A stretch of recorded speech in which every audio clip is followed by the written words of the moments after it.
right, thanks again for joining us here today. I'm going to go ahead and run right through these. There's 22 of them that I think are the most common myths or misconceptions or, quite frankly, downright lies about money that I think we've all been told throughout our lifetime. And so I'm going to jump right into them in no specific order except for the last one. I say the best one for last.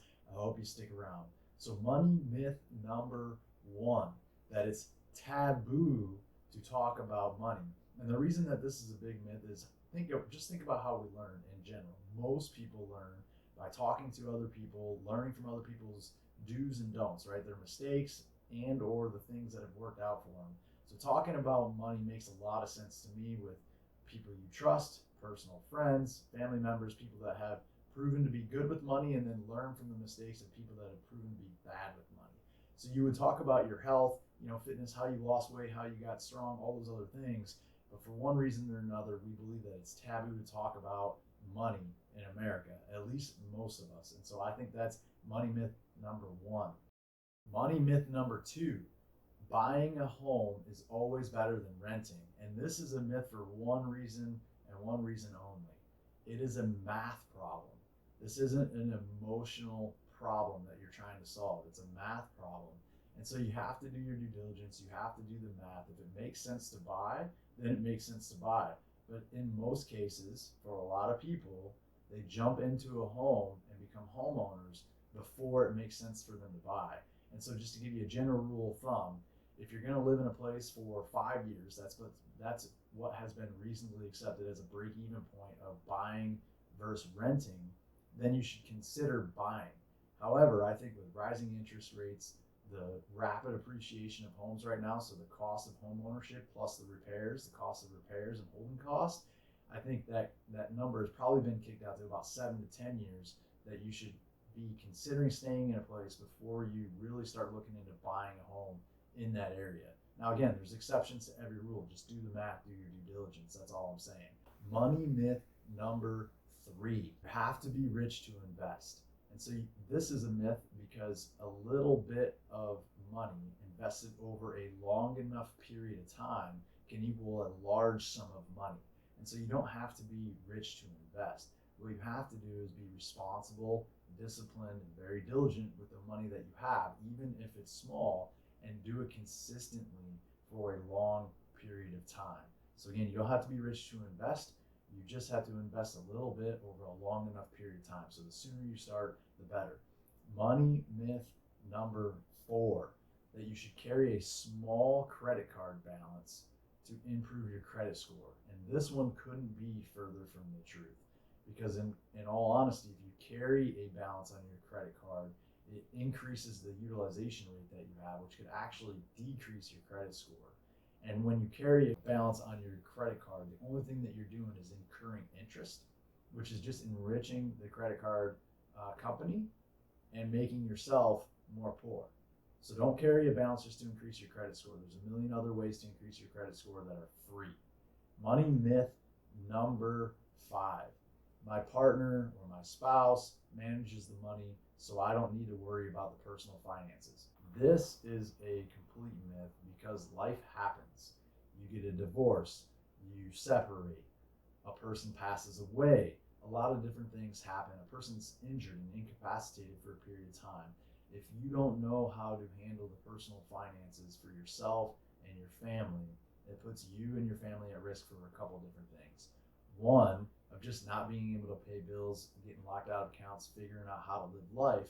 Two, you're at risk of being taken advantage of. And you see that a lot in the elder population where a spouse passes away that deals with money, and then now you're forced to do that learning curve real fast to deal with personal finances and get taken advantage of by insurance providers, by a lot of different bad people that are out there in the world. So do yourself a favor, learn how to manage the finances, at least have basic concept of it, even if you're not the primary person responsible in the relationship for your finances. Money myth number six, use cash for everything.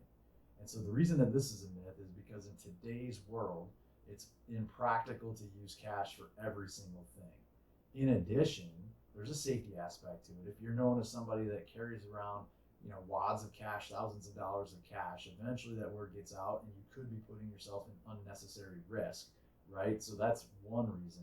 The other reason is, again, it's impractical to buy large items with cash. That's another issue.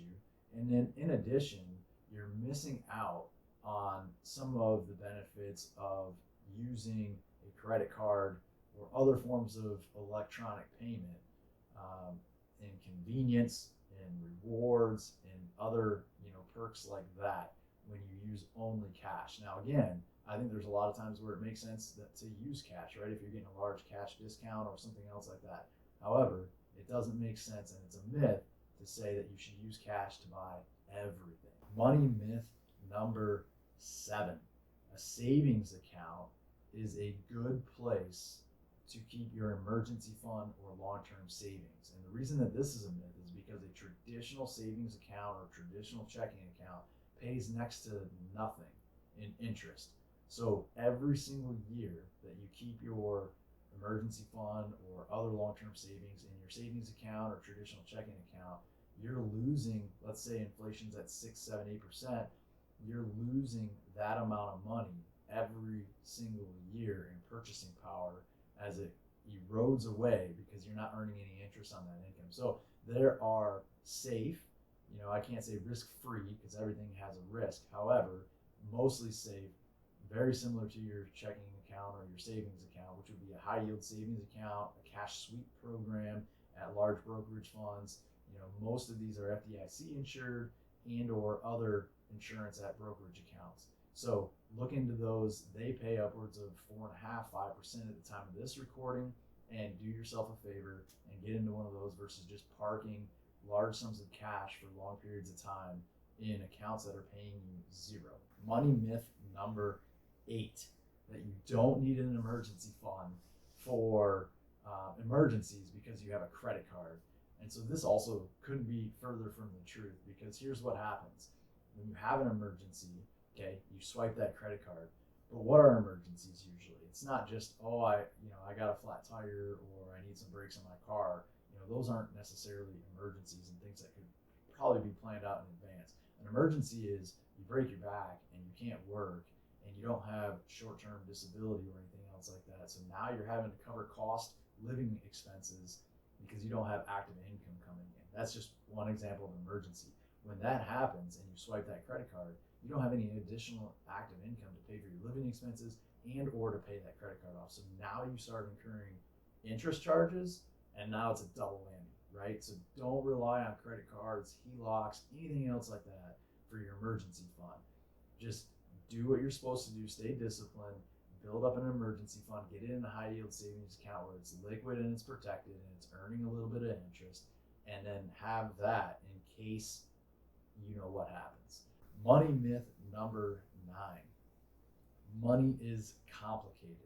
And again, this is a myth because money just isn't complicated. In its basic sense, it's a tool that most people are capable of learning about. It requires about a 5th grade math level to really understand some of the math aspects of it, but then the rest of it is mostly psychological in your relationship with money. And so once you take the time to actually dive in and learn basic personal finance, right? Interest rates, time value of money, compounding interest, all those other types of things, then, and basic investing, then you have a foundation. And again, it is not overly complicated to be better off than most people are with their personal finances. So money myth number 10. It takes money to make money. And the reason that I consider this a myth is, for one, if you take your 2 hands and you go outside and you go providing value in the marketplace, right, doing some landscaping work for somebody or something else like that, in exchange for that labor, they'll give you money.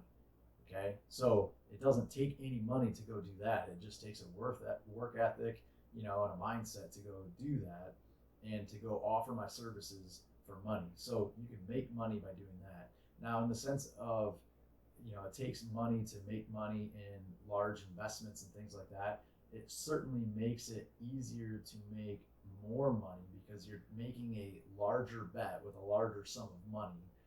And so, whatever that return is, yes, it's going to be a higher return in nominal dollars when you have a larger sum of money. So you can make more money with more money, but it doesn't take money to make money. So again, going back to where we talked about you have to be rich to invest, you can start with dollars, right? And over a long enough period of time of being consistent and stacking those dollars every single day, every single week, that can turn into a large sum of money.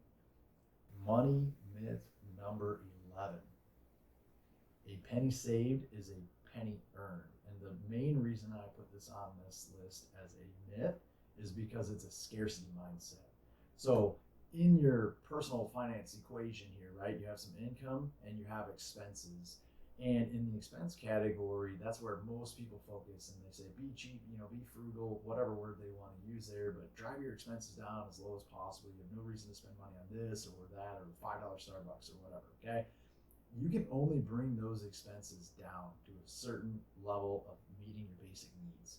And from there, you can't go any lower, right? So saving, crunching pennies, a lot of times when you're doing that, you're missing out because you're so focused over here in the expense column, you're missing out on other opportunities to earn more income. In a lot of cases, especially once you get your expenses low enough, it is much easier to increase your income to compensate for some of your spending than it is to continue to decrease your spending. Now, with that being said, in case that drove some of you nuts, I will say that the majority of Americans clearly have a consumer overspending problem, okay? So if you're one of those people and you're blowing money for no reason other than you're buying material things and you're spending more than you earn, then yes, focus on expenses, right? But a penny saved, penny earned is a scarcity mindset once you have your expenses under control. So focus on also increasing your income. Money myth number 12. All debt is bad debt. And so for anybody that's out there that's heard, debt's bad, debt's bad, debt's bad, debt's bad, I think it's very important to understand that the majority of people that you listen to would also say that having a personal home and a mortgage would be considered a good thing, right? So that would be considered good debt.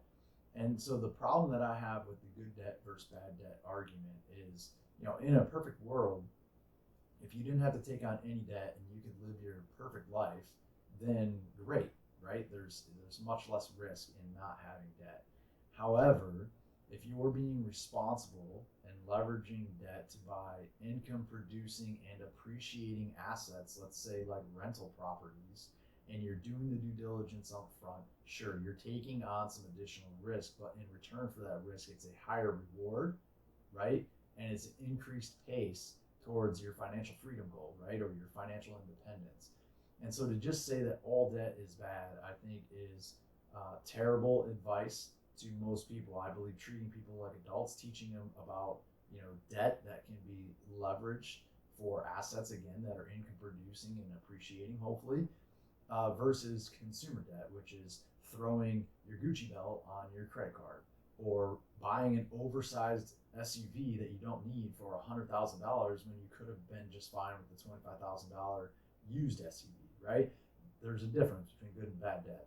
This isn't a show about or an episode about good debt and bad debt. However, I will say there's lots of other things that are tweeners, is what I would call them, right? So like student loan debt, depending on what you're going to school for, how much debt you take on, that could be considered good debt or bad debt, right? And just like a rental property, if you do bad math or something happens, right, in that risk column that you just completely didn't account for, that could end up being debt that hurts you, okay?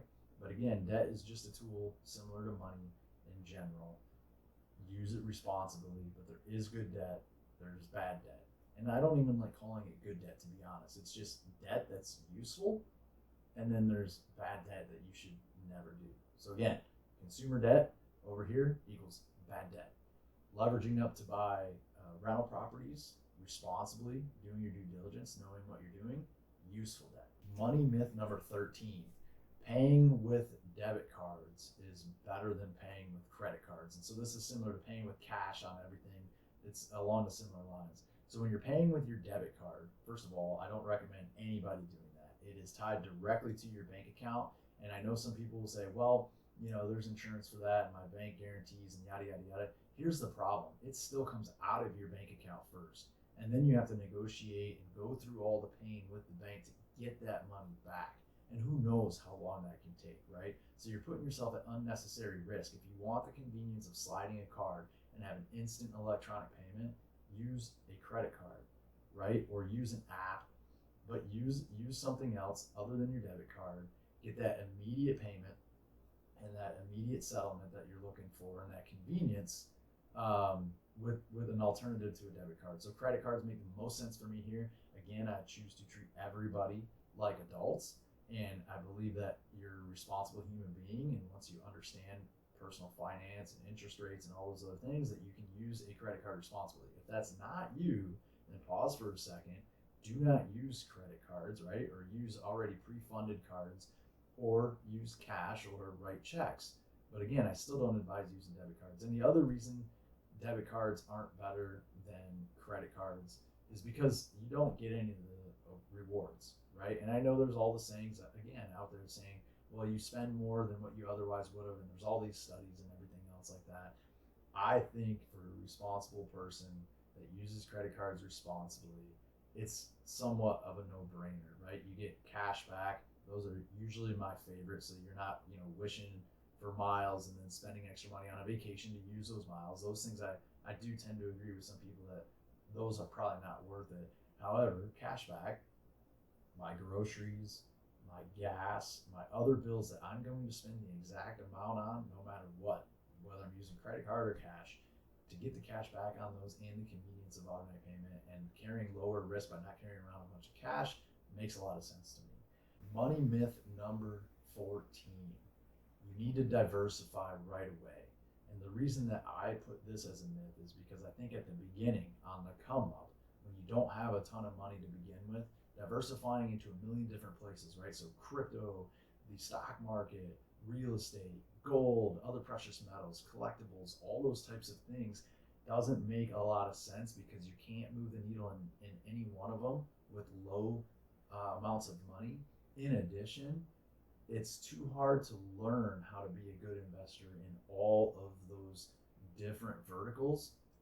So for me, it makes the most sense, in my opinion, to not diversify from the very beginning until you build your wealth up to a certain point where it makes sense to start protecting it now. But in the beginning, I think it makes much more sense to start with one investing strategy, master that investing strategy before you start diversifying a little bit more. Now, with that being said, you can diversify instantly if you're investing in the stock market and you choose to pick like an S&P 500 index fund, and you get immediate diversification of the 500 biggest, best companies in America by just investing in that index fund nonstop. And that is all the diversification that you're going to need starting off with, in my opinion. So again, I think it's a myth that you need to diversify right from the beginning, put $100 here, $100 there, $100 here, $100 there. I just don't think that makes sense. Most people that do really, really well with their money, they don't do it like that. Money myth number 15. You don't need a will if you're married. And so I'm not an estate attorney, but I will tell you I've seen it play out in real life when couples don't have wills and one passes away. And it becomes a nightmare for the family. The court has very little guidance. Each state handles it differently. So the reason that it's important is because you want some control or some input in what happens to your assets after you pass away. And so I think that's the main reason why it's important. The second reason that it's important is if you have a living will, you can adjust it as time goes on. And let's be honest, you might not always have the same feelings towards, different people in your family or charities or whatever it is that you're doing with your assets in your will. And so you have the ability to adjust that because you just never know when your time is up. And so I think it's important. I think it also relieves a bunch of stress. Whether they like your decisions or not, at least there's a guiding framework for what you want to have done with your assets. So make sure you have a will whether you're married or not. Money myth number 16. All my problems will be solved with money. And so this is a myth for an obvious reason, right? Like if you have major health concerns or you have terrible relationship with your spouse or your friends or anything else like that in your life, it doesn't matter how much money you get. You might have temporary, dopamine hits. You might have temporary highs as you buy fancy new things or whatever, but that will wear off. I promise you, everyone knows this deep down in their heart. You can't fix major health problems no matter how much money you have, right? If you have no mobility, how can it fix that? Just having a bunch more money. Yeah, it can buy a little bit better, healthcare service, things like that. But for the most part, more money won't solve all your problems. I think internally, looking inside, doing other things will solve your problems a lot better than money will. Money does one thing and one thing only. It solves money problems. So if you can barely pay the rent, if you can barely make ends meet, then yes, money solves some problems for you, but it certainly doesn't solve all problems. Money myth number 17. Money can buy happiness. And so this one's talked about all the time. We're going to put out another video on this as well. But for the point of this video, it is a myth that it can buy happiness for the similar reason why it can't solve all your problems, okay? Not every problem, not everything about your happiness has to do with money. So once a basic level of needs are met, money doesn't do anything to actually change that emotion, in my opinion. Can it enhance certain experiences? Of course, okay? Does it make you maybe a certain level of happier up until you meet basic needs, which would be food, water, shelter? Maybe, okay? But beyond that, no. It probably enhances certain things, but it certainly doesn't make you happy. Again, if you have a terrible relationship with your spouse, if your health is absolute garbage, how do you believe that money is actually going to make you happier? It just won't. Money myth number 18. People with all the fancy stuff are rich. And so this is the classic keeping up with the Joneses, right? You see neighbor across the street with a $100,000 Wagoneer, the giant house, all the bells and whistles, the toys, everything.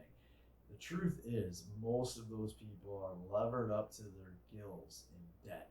And so they make just enough money to pay that monthly payment or the total monthly payments of all their toys and gadgets and house and everything else like that. And they are one day away, one job loss, one unfortunate event away from being completely broke and losing it all. If you go into enough suburbs over a long enough period of time, you see it happen over and over and over and over again. So just because somebody has some fancy things does not mean that they're rich. Money myth number 19. A high salary means that they're wealthy. And so there's very big difference in income versus wealth. And so to put that in perspective, 1/3 of all Americans that make $100,000 a year are actually living paycheck to paycheck. So obviously they're not wealthy, right? So just because you make 100, 150, 200 grand a year, if you're spending 150, 200, 250 grand a year, you clearly aren't building any wealth. So you have a high income, but you're not really rich and you're not building any wealth. So you're not wealthy. So don't confuse the two. Just again, because somebody makes a bunch of good money and they're the Joneses that live across the street with a nice house, nice car, and everything else like that, it doesn't necessarily mean that they are wealthy or they're on their way to be wealthy. In fact, most of them are on their way to financial ruin. So they're living high on the hog today, but at any moment in time, cracking the foundation there, they're going down hard. With that being said, some of the Joneses do have money. Some of them are small business owners, some of them are doctor lawyers that have actually figured out how to win with their finances, and they are on their way to building wealth. Money myth number 20. I have to work with a professional when I'm starting off with my money. And so the reason I say that this is a myth is because I think it's important for everybody to have a baseline understanding of personal finance and basic investing before seeking out a professional to manage their money.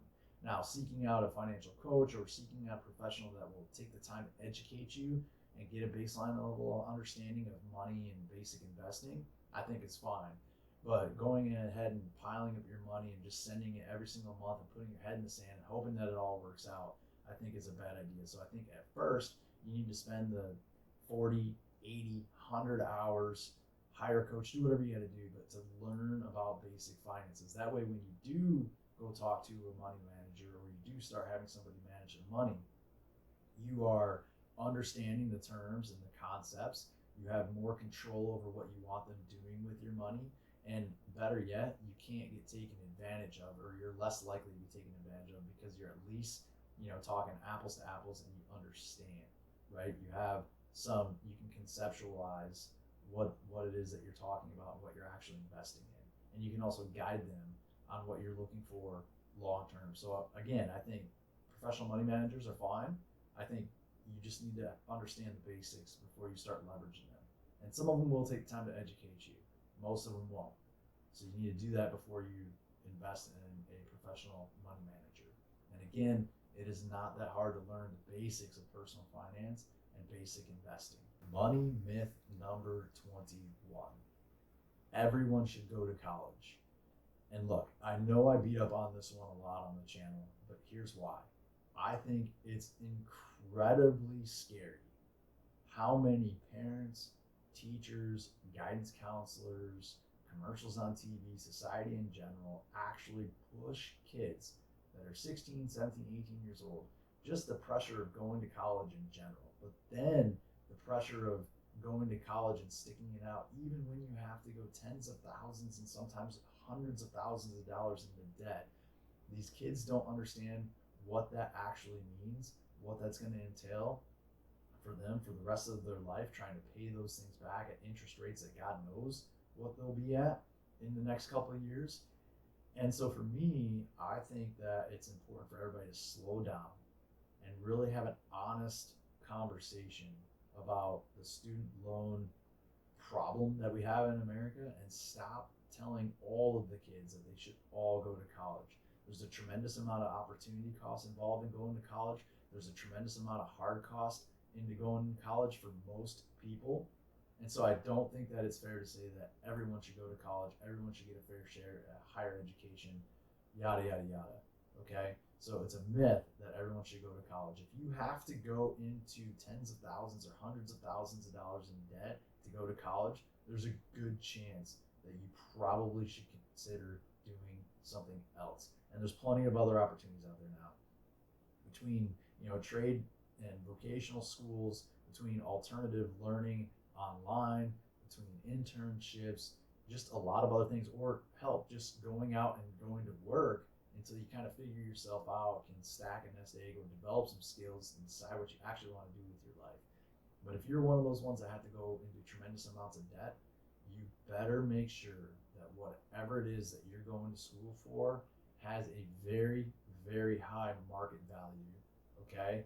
And that there is an extreme demand for that value and those services that you're going to school to provide. And if there's not, then no matter how much you have passion for whatever it is that you're going to school for, if you have to go into debt to do it, you probably should reconsider. Okay? All right, if you stuck it out this long, I really appreciate it. This is the final money myth for today, and thank you for sticking around. Money myth number 22, and my personal favorite, because people get very, very, very worked up when you have this discussion with them, especially if they're dead set that money is evil. Money myth number 22, money is evil. And the reason that this is a myth is for a couple different reasons. But let's just start off with the quote from the Bible that says, "It is easier for a camel to go through the eye of a needle than a rich man to enter the kingdom of heaven." And so that's quoted a lot in these arguments about money just being the root of all evil. And that quote, I think, is taken out of context severely by the people that try to leverage it to win the argument that money is the root of all evil. And here's why. I think that quote in general is speaking to the love and lust and quest for money, where an individual is so consumed by, consumer goods and materialistic things on this planet that they are willing to do other evil things and be mean and terrible people to chase down that money and those material things. I think that is the type of person that it's specifically talking about, and the part that is actually evil. All rich men and being rich has nothing to do with being evil, and money is not the root of all evil, and here's why. Money can't be evil. Money is a tool. That'd be like saying a hammer can be evil, or a saw can be evil, or your car can be evil, or for that matter, another weapon that could be used as a weapon is evil. None of those things are inherently evil, okay? None of them are inherently good either. As we all know, you can use any one of those things that I just mentioned as a weapon to do harm to an innocent human being. Therefore, you can use them to do evil things. You could also use them to do good things, right? Like take the hammer and build a house for somebody that doesn't have any shelter. So as you can see here, the key word is they can be used, right? And who are they used by? Human beings. So human beings are capable of being evil. Human beings are capable of being good, right? And it just depends on the tool that they're leveraging at the time, on people's perception of what is, good or bad. And so if people are using money to do evil things, or if people are evil on their quest to hunt for money and money only, then of course people will start having the perception that money is evil. But at the end of the day, it's not evil. It's just a tool. It's nothing more. It's nothing less. It depends on how you use it. And so let me tell you some of the positive sides of money so that you can have a little bit different perspective on money being evil. Money is used in a positive way every single day. Think about if you had more money, or if your family just had more money in general, and assuming that you're a good human being and would do good with your money, here's some of the things that you can do if you have more money. Because let's face it, the more money you have, the more people's lives you could actually impact, and the more good you could actually do. And I know people get offended when they say that, because they're like, well, you can donate time. Handing somebody money doesn't, show the same value or level of care. And all that is a lot of nonsense, to be honest. If I have $0, I can probably go out and help one or two people. I only have so much time, so much strength, so much knowledge, so many resources. But if I had a lot of money, I can solve a lot of people's problems. I can help a lot of people. I can feed more poor. I can build more houses for homeless. I can do a lot of things. Those are just obvious ones. But here's the other thing that I can do. If I had more money, right? If you had more money, you can do things like pay for your children's education, or maybe your nieces and nephews' education, right? So that they can not be in debt and they can start life off on a better foot than you did. You could pay for your parents to have in-home health care when they get older, instead of having to go, to a home. There's a lot of different things that you can do. Money also gives you your freedom and your independence at a level higher than those that still have to either work for money or, are in debt or things like that. So it solves some of those problems for you. In addition, with more money, you can give to more charities, and you can have, more significant impact on the people and causes that you care about. So as you can see, money isn't evil. Money is a tool. It is certainly used to leverage and do evil things throughout the world, but it is also used to gather resources and people and do tremendously good things all around the globe every single day. I hope you all enjoyed this video. I really do appreciate you sticking around. Like, comment, share. Give me some comments down below. Let me know if any of these myths make sense to you. If you disagree with me on any of them, I'd love to have a conversation with you below as well. So again, appreciate you all sticking around. Take care.